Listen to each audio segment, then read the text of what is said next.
presented by Public Music Mathli. DJ लाल बाबू राजा hippie कटाई के एवरो बनाई के प्यान अच्छा जींस जब टाइट गे हिप्पी कटाई के एवरो बनाई के प्यान अच्छा जींस जब टाइट गे हठवा में जब लगबै छही लाली सब छौरा में हो जाय छे माइर गे हठवा में जब लगबै छही लाली सब छौरा में हो जाय छे माइर गे।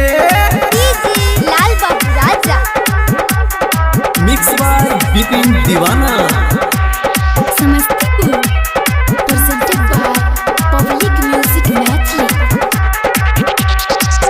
चढ़ल छौ जवानी सेब जैसन छौगाल गे लइका जवन का छोरा बुढ़बो कहो माल गे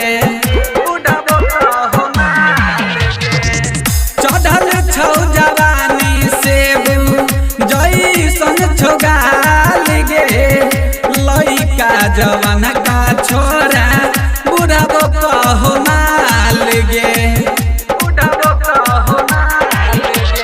पौवा में जब पहनै छही पायल दिलबा के करै छ घायल लगे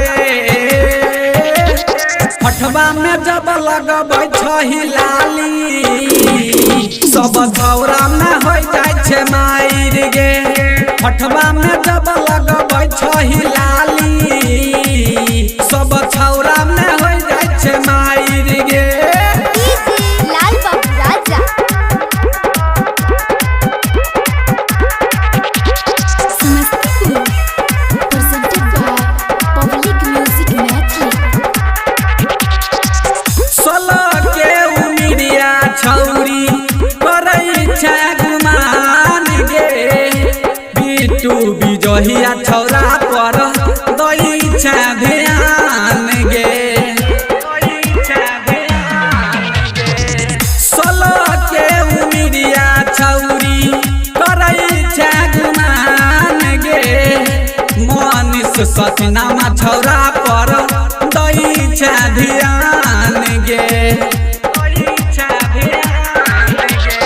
राजन रंगीला मोबाइल किन देल तो करत रहन मडाइल गे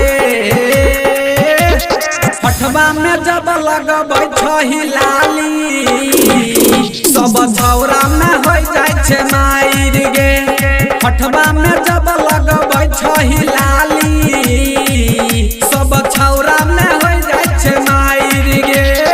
recording studio public music Dudhpura बाजार।